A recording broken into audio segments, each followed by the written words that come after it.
Halo guys, selamat datang di channel kami TVA 36.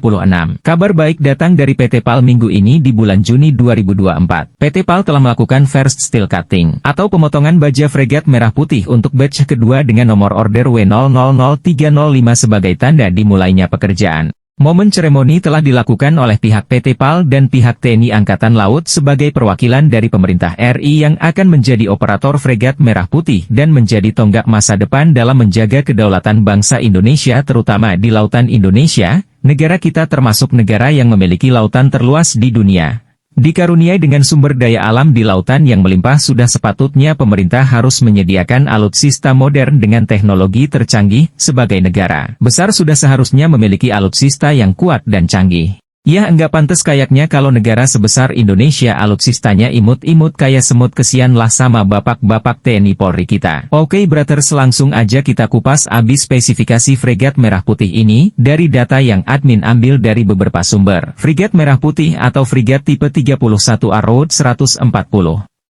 Diambil dari desain Babcock Internasional Inggris, sebagai pemilik hak paten lisensi, dan sudah ada 3 negara yang akan menjadi operator fregat ini. Nomor 1, operator Angkatan Laut Kerajaan Inggris yang diproduksi oleh Babcock Internasional langsung dengan jumlah 6 unit, dan unit pertama ditargetkan selesai tahun 2027. Operator kedua Angkatan Laut Negara Indonesia tercinta yang diproduksi oleh PT PAL Indonesia sebanyak 2 unit, mungkin unit pertama akan selesai di 2007, 2008 dan operator yang ketiga, Angkatan Laut Polandia yang diproduksi oleh PGZ Stosnia Wojena Polandia. Fregat ini diambil dari hasil pengembangan fregat tipe 23 Iver Huitfeldt class, berdasarkan kontrak tahun 2019. Biaya dari pembuatan per unitnya mencapai 268 juta pound sterling, kurang lebih kalau dirupiahkan mencapai 6,18 triliun rupiah dengan kurs hari ini. Wow, kalau dibeliin bakso sama cendol sebanyak apa ini kira-kira ya guys. Dari sisi karakteristik umum, fregat ini didesain multifungsi. Bisa buat SAR dan penanggulangan bencana, patroli laut, atau peperangan modern. Fregat memiliki berat kosong 5.700 ton dan berat penuh 7.000 sampai 7.700 ton. Memiliki panjang 138,7 meter atau 455 kaki 1 inci. Dari sisi mesin fregat ini ditenagai dengan mesin diesel 4X Rolls-Royce MTU 8000 M71 20 volt, dapat menghasilkan daya 8,2 MW. Dan dari sisi kelistrikan ditopang dengan 4X mesin generator Rolls-Royce MTU 2000 M41 B16 volt, dapat menghasilkan daya sebesar 900 kW atau operator pengguna. Bila ingin mendapatkan daya yang lebih besar, bisa menggantinya dengan 4X mesin generator Caterpillar 3512C dengan hasil daya sebesar 1360 kW. Fregat merah putih memiliki kecepatan 28,5 knot atau kurang lebih 52-55 km per jam. Sistem tenaga penggerak memakai sistem propulsi Codat dan baling-baling memakai buatan dari MAN Alpha VDS MK5CP2X poros. Dari sisi ketahanan jelajah, kapal mampu mencapai sejauh 9.000 nautical mil laut atau 17.000 km atau 10.000 mil, dapat menampung 80-100 personil dengan full akomodasi tempur, atau 180 personil tanpa akomodasi berlebih. Oke brothers, dari sisi sensor dan proses data fregat ini dibekali dengan teknologi yang sangat canggih. Kalau menurut admin, ini yang tercanggih saat ini. CMS atau sistem manajemen tempurnya menggunakan Tacticos dari Thales Nederland, dan dari sisi radar perang memakai radar tercanggih saat ini yaitu radar ISINS 110 Thales 4 dimensi dengan mode dual axis beam. Fregat juga dilengkapi dengan sistem navigasi dan pertempuran yang terintegrasi dengan sistem Anschiz. Dari sisi radar dan sensor masih ditambah lagi dengan radar Thermascanter dan Anschiz NSX-2X Mirador MK2 Electro Optical System. Oke brothers, selanjutnya kita masuk ke sistem peperangan elektroniknya. Fregat dilengkapi sistem peperangan elektronik yang sangat kuat dari searangan cyber dan jamming. Dibekali dengan sistem komunikasi ultra tinggi Viasat 10. Sistem untuk peperangan elektronik didukung dengan MEM6 sistem maritim elektronik warfare system IC. Fregat juga dibekali dengan sistem anti serangan torpedo, kapal selam dan anti rudal kapal permukaan. Selanjutnya ke sistem persenjataan.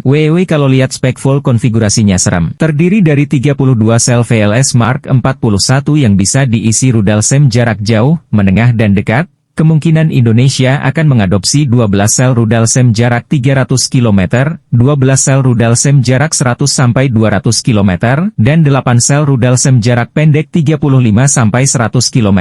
Dari 32 tabung sudah mengadopsi VLS, yaitu peluncuran rudal berbasis vertikal dan untuk rudal dan senjata. Operator bebas menggunakan rudal jenis apa saja bisa Lockheed Martin, Kongsberg atau dari Turki, Italia, Perancis asalkan mengadopsi standar NATO dan Amerika. Masih ditambah lagi dengan Future Cruise Anti-Ship Weapon. Kalau ini sepertinya masih rahasia featurenya, tapi kemungkinan disiapkan untuk anti-serangan rudal hipersonik, senjata laser dan peluru magnetik, ditambah lagi Bratters dengan rudal anti-serangan udara Sector. Ini yang paling ngeri, kapal bisa membawa rudal jelajah Tomahawk BGM-109 yang bisa mencapai ribuan kilometer. Kalau ini admin pesimis walaupun sistemnya ada.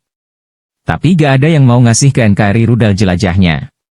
Tapi kalau nego ke India mungkin mereka bisa ngasih ke Indonesia. Untuk meriam dan senapan mesin frigat terdiri dari 1x57 mm Mark 110 gun, meriam 2x Bofors 40 Mk 4 gun dan senapan mesin berat 12,7 mm. Untuk ukuran hanggar frigat dapat membawa helikopter tipe 1X Agusta Westland AW159 Wildcat, ditambah satu drone UAV atau helikopter dan UAV lain yang sejenisnya. Tapi apabila membawa helikopter kelas berat seperti Agusta Merlin atau Boeing CH-47 Chinook tidak muat bawa drone UAV. Untuk mission bay di bawah dek penerbangan tersedia sebanyak 6 teus muat untuk 4 perahu hit, drone USV dan drone UV. Wow, gimana guys menurut kalian frigat merah putih ini? Kalau menurut admin dengan konfig seperti ini bisa bikin musuh ngompol atau mungkin cepirit bisa kalau adu jotos. Di laut untuk pembangunan sepertinya akan membutuhkan 6 tahun, baru bisa diserah terimakan ke TNI Angkatan Laut Indonesia. Dengan rincian 3 tahun fase pengerjaan kapal, 3 tahun untuk fase si acceptance test, instalasi dan komisioning piranti elektronik, komputerisasi dan semua persenjatannya dan si harbor test. Tapi yang terpenting menurut admin pihak Indonesia harus minta full script dan backdoornya agar negara pembuat gak bisa ngehack dan ngintip kita. Semoga tidak ada halangan agar selesai sesuai on target ya guys. Oke guys, thanks for watching. Subscribe, like, share and comment. Good luck and happy nice day. See ya in the next video.